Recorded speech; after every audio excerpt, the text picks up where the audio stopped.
एउटा घण्टा लगेर खाने गाँसन टङ टङ टङ टङ बजाउनु पर्यो। प्रधानमन्त्री ज्यूका विरुद्धमा पनि फौजदारी कसुरको मुद्दा छ, त्यो मुद्दा कहीँ पनि हलचलै नहुने। अनि चाहिँ सर्वसाधारण नागरिकले चाहिँ प्रहरीलाई आँखा झिम्काका भरमा चाहिँ लगेर कुटी कुटी तपाईँको जेल हाल्ने, यो मेरो केसमा पनि तपाईँको सुर्खेतमा बोलेकै भरमा मलाई आक्रमण गरेर तपाईँको जेल हाल्ने। यो एउटा उतापट्टि बस्ने यतापट्टि गाली गर्ने, यतापट्टिको दाइहरूले उताको बाउलाई गाली गर्ने, बाबापक्षीहरूले दाइलाई गाली गर्ने। वीर गोर्खालीका देशलाई अहिले कायरका देश भनेर हामी चिन्न बाध्य पारिएका छन्। यसलाई हामीले परिमार्जन गर्नुपर्छ भन्ने मलाई लाग्छ। त्यहाँ नारा लेख्ने, भित्तामा लेख्ने, दुनियाँ गर्ने, तोडफोड गर्ने, अझ सकिन्छ भने त्यहाँको क्याम्पस चिपलाई पनि कुटपिट गर्ने। बागबजारमा 1000 रुपियाँ तिरे भनेपछि 3-4 पत्ती फोटोकपी गरिदिन्छ। त्यस्तो किसिमको नीति तथा कार्यक्रम ल्याउने अनि यहाँ मुलुकलाई तपाईँको अहिले पनि तपाईँको समयको बर्बाद गर्ने किसिमको काम भइरहेको छ। आज नेपाल प्रहरीका आइजिपीका विरुद्धमा पनि तपाईँको पत्र पत्रिकामा आएको छ, एउटा कर्मचारीलाई निलम्बन गरेर छानबिन गर्ने कि नगर्ने। त्यति मात्र होइन, अन्य नेताहरूको आइराखेका छ, तिनीहरूलाई चाहिँ के गर्ने, उम्काइदिने। आज सडकमा कसले ढुङ्गा हान्छ? डिग्री पढेकै विद्यार्थीले ढुङ्गा हान्छ, कोही गाउँको किसानले त ढुङ्गा हाने देखेको छैन मैले। नेता बन्नका लागि चाहिँ अब ढुङ्गा हान्नै पर्ने, बस जलाउनै पर्ने, सिसा फोड्नै पर्ने, क्याम्पसका भित्तामा तपाईँको हुँदा नहुँदा किसिमका नारा लेख्नै पर्ने। यो स्वर्गभूमि हो, यो देवताहरूको भूमि हो, यो 81% हिन्दू र 14% बुद्ध धर्मावलम्बीको देश हो, यो वैदिक सनातनको देश हो। यो ट्रेड युनियन भन्ने छ नि, यसलाई खारेज गरिदिनुहोस्। यसले कल कारखाना बन्द मात्रै गरिरहेछ। अनि विदेशी मदिरा चाहिँ चट्ट परेर खाने, अनि लोकल मदिरालाई चाहिँ पुलिस गएर घर घरमा तोडफोड गर्ने होइन। लोकल मदिरालाई पनि तपाईँको गुणस्तर मापदण्ड चेक गरी खुला बेच्ने, विदेशी मदिरा रोक्ने कानुन बनाउनुहोस्, तब मात्र देशको अर्थव्यवस्था बलियो बन्छ। 17 करोड मान्छेले नेपालमा गर्ने खर्च खरबौँ रुपियाँ हुन्छ। एकजना मान्छे पनि हाम्रो खाडीमा बेल्चा हान्न जानु पर्दैन। यहीँ तपाईँको रोजगारी सिर्जना गर्न सकिन्छ भन्ने कुरालाई अगाडि बुझौँ। देशमा भएको सुनको कचौरा लगेर भिख माग्ने परम्पराको हाम्रो देशको सरकार र हाम्रो देशको नीति छ। सिरियल सुन्दाखेरि बोर लाग्ने जसरी 2-3 घण्टासम्म तपाईँको भाषण ठोकै गर्ने, त्यो भए हुनाले म अनुरोध गर्न सदनमा होइन रेस्लिङ क्लबमा जानुहोस्। तपाईँहरू संसदमा तपाईँको यत्रो बजेट खर्च गरेर बकमपसे गफ सुन्नका लागि जनताले तपाईँ हामीलाई निर्वाचित गराएका होइनन् भन्ने मलाई लाग्छ। माननीय सदस्य श्री ज्ञानेन्द्र बहादुर शाही, समय 15 मिनट। त्यसपछि माननीय सदस्य श्री उपेन्द्र यादव।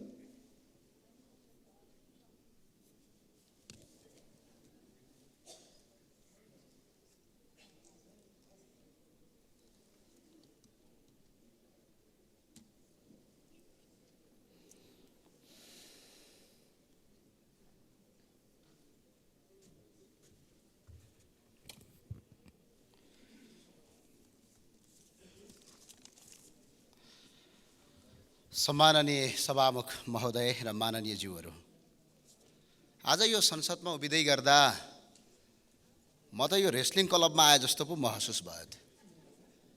यो एउटा उतापट्टि बस्ने यतापट्टि गाली गर्ने, यतापट्टिको दाइहरूले उताको बाउलाई गाली गर्ने, बाबापक्षीहरूले दाइलाई गाली गर्ने, यो परम्पराले संसदमा अहिले पनि एक दिनमा 10 लाखभन्दा बढी खर्च हुन्छ संसद चलाउँदा।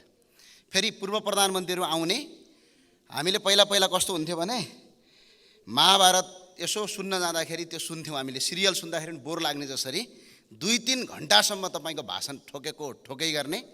त्यो भए हुनाले म अनुरोध गर्न सदनमा होइन रेस्लिङ क्लबमा जानुहोस्। तपाईँहरू संसदमा तपाईँको यत्रो बजेट खर्च गरेर बकमपसे गफ सुन्नका लागि जनताले तपाईँ हामीलाई निर्वाचित गराएका होइनन् भन्ने मलाई लाग्छ। सर्वप्रथम त यो भुटानी शरणार्थी केस आयो यहाँ, यो नीति तथा कार्यक्रम त सँगसँगै छ।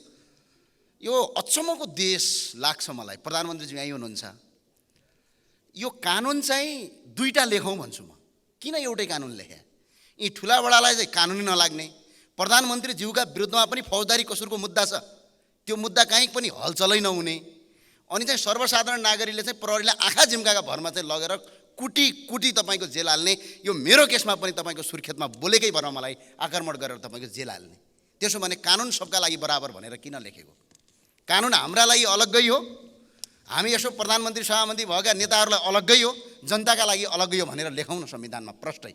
अनि जनतालाई पनि ढुक्क हुन्छ, ओहो कानुन त अलग अलग छ भन्ने। यस्तो किसिमको देशले, यस्तो किसिमको नीतिले मुलुक कहिले पनि विकास हुँदैन।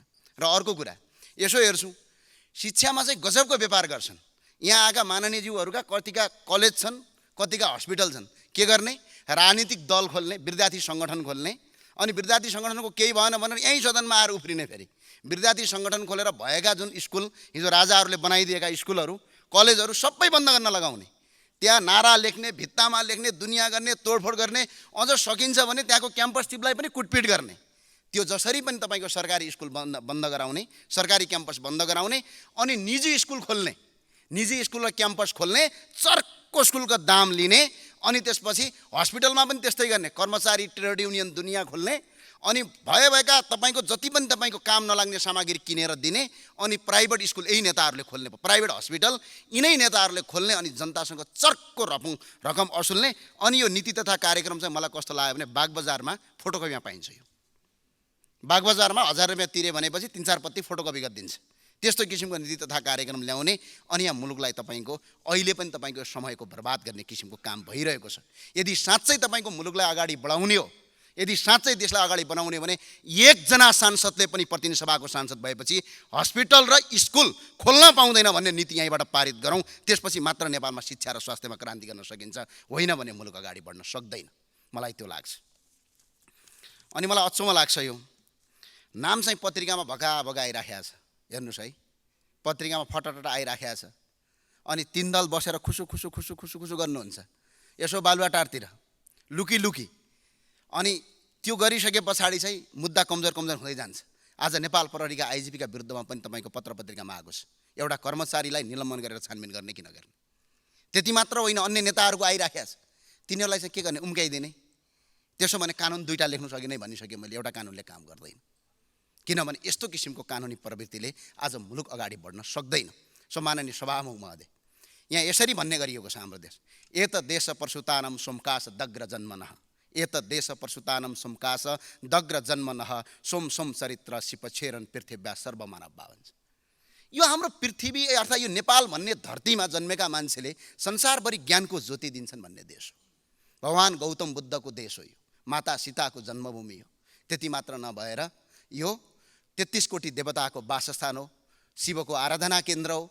त्यति मात्रै नभएर यो तपाईँको भिरकुटीको देश हो, यो अरनीको देश हो, गुरु वेदव्यासको जन्मभूमि हो, वाल्मिकीको आश्रम भएको देश।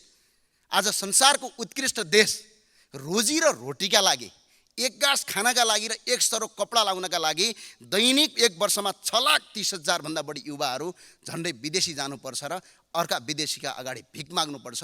यो भिख माग्ने व्यवस्था र भिख माग्ने नीति बनाउने कोही गाउँको कर्मचारी या गाउँको किसान, कोही मजदुर होइन, यही सदनभित्र बसेका तपाईँ हामी नै हो। यसको दोषी हो हामी। त्यो भएको कारणले गर्दा वीर गोर्खालीका देशलाई अहिले कायरका देश भनेर हामी चिन्न बाध्य पारिएका छन्। यसलाई हामीले परिमार्जन गर्नुपर्छ भन्ने मलाई लाग्छ।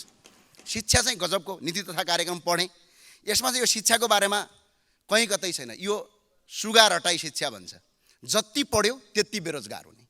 आज सडकमा कसले ढुङ्गा हान्छ, डिग्री पढेकै विद्यार्थीले ढुङ्गा हान्छ, कोही गाउँको किसानले त ढुङ्गा हाने देखेको छैन मैले। बरु किसानहरू माइतीघर मण्डलामा आएर शान्तिपूर्ण आन्दोलन गरेर हाम्रा कुरा सुनिदेऊ भन्छन्।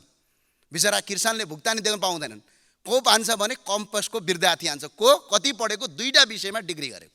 त्यही मान्छेले सडकमा टायर बाल्छ, सिसा फोड्छ। कतिपय साथीहरू त ढुङ्गा हान्दै यहाँ नेता पनि भन्नुभएको छ, रेलिङ तोड्दै पनि भन्नुभएको छ।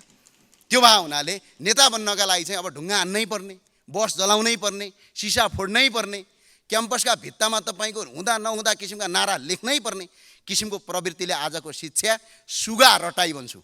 जति पढ्यो त्यति बेरोजगार, साक्षर त भइयो, शिक्षित भइएन। त्यो किसिमको शिक्षा पद्धतिले आज मात्रै यो देशबाट तपाईँको 5 वर्षमा 1,93,79,79,00,000 रुपैयाँ तपाईँको 5 वर्षमा उच्च शिक्षा हासिल गर्नका लागि नेपालबाट पैसा बाहिरिएको छ। यहाँ गुणस्तरीय शिक्षा लागू गरौँ। संसारभरि शिक्षा जम्मा 2 प्रकारको हुन्छ, एउटा भनेको आध्यात्मिक शिक्षा हुन्छ, एउटा वैज्ञानिक शिक्षा हुन्छ। हाम्रो देशको यो शिक्षा चाहिँ कुन शिक्षा हो? सुगा शिक्षा हो, रट्यो तर जीवनमा कहीँ पनि काम लाग्दैन।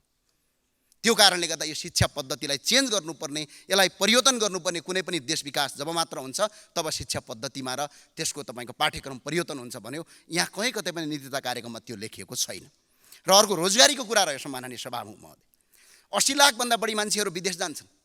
अब रोजगारीमा 154 नम्बरमा के लेखेको रहेछ भने रोजगारीका लागि नयाँ गन्तव्य खोज्ने रे, नयाँ मुलुकको गन्तव्य खोज्ने भनेको छ। यो देशमा रोजगारी नै हुँदैन भन्ने मानसिकता छ सरकारको। सरकारलाई म खुलस्तका साथ भन्न चाहन्छु, यो स्वर्गभूमि हो, यो देवताहरूको भूमि हो। यो 81% हिन्दू र 14% बुद्ध धर्मावलम्बीको देश हो। यो वैदिक सनातनको देश हो। पूर्व पश्चिमाहरू तपाईँको जङ्गलमा हुँदाखेरि तक्षशिला जस्ता विश्वविद्यालय भएको देश हो। हामीले आज पनि यो देशलाई अगाडि बढाउन सक्छौँ।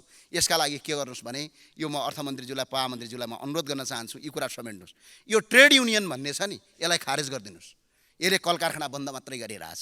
लगानीकर्ताको लगानी सुरक्षित गर्ने ग्यारेन्टी लगिदिनुहोस्। प्राकृतिक स्रोतको प्रयोग गर्नुहोस्। जस्तै रुख एउटा काट्यो भने दुईटा लगाउने नियम गर्नुहोस्। मलेसियाको काठ ल्याउनु पर्दैन। जडीबुटीहरू किसानलाई उत्पादन गर्ने दिने कानुन बनाउनुहोस्। जडीबुटी जहाँ पाए त्यहीँ किसानलाई उत्पादन गरेर बेच्ने नीति बनाउनुहोस्। अनि विदेशी मदिरा चाहिँ चट्ट परेर खाने, अनि लोकल मदिरालाई चाहिँ पुलिस गएर घर घरमा तोडफोड गर्ने होइन। लोकल मदिरालाई पनि तपाईँको गुणस्तर मापदण्ड चेक गरी खुला बेच्ने, विदेशी मदिरा रोक्ने कानुन बनाउनुहोस्। तब मात्र देशको अर्थव्यवस्था बलियो बन्छ। खानीहरू तपाईँको पूजा गर्नलाई बने जस्तो भएको छ। एउटा घन्टा लगेर खानी कहाँ छन् टङ टङ टङ टङ बजाउनु पर्यो। अनि खानी छन् भने उत्खनन गर्ने काम अगाडि बढाउनुहोस् र यसरी तपाईँको अगाडि बढाउन सकिन्छ। विश्वका 121 करोड हिन्दूहरूको पवित्र स्थल यो पशुपतिनाथ नेपाल हो।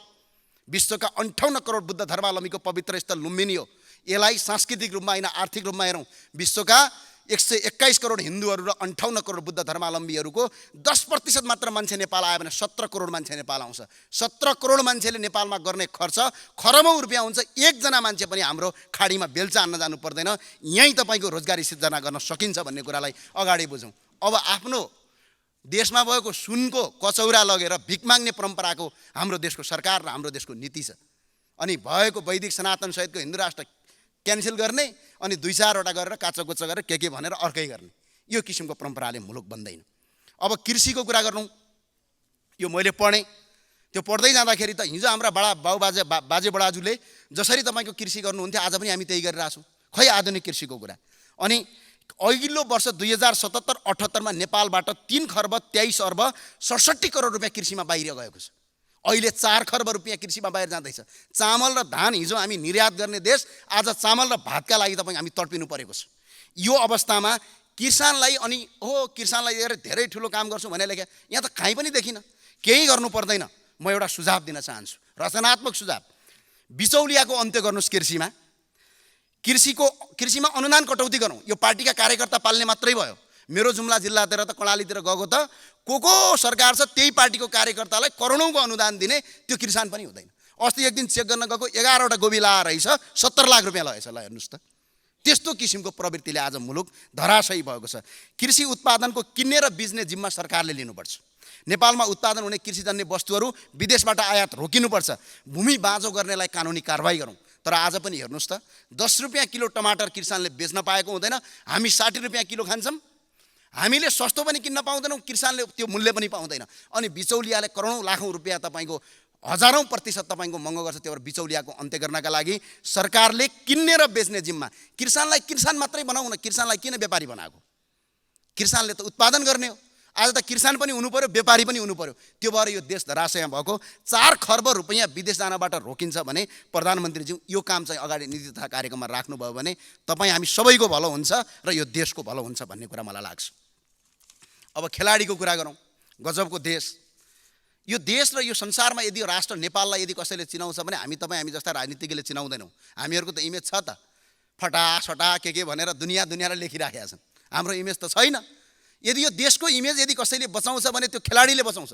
खेलाडी बलियो भयो भने देश बलियो हुने हो। खेलाडीले राम्रो पर्फर्म गर्यो भने अर्थात् खेलाडीलाई अगाडि बढाउन सक्यो देशमा। तर अघिल्लो वर्षको बजेटमा 0.13% बजेट खेलाडीलाई रहेछ भने अहिले मिनिमम 2% जति बजेट लिनुपर्ने भन्ने छ।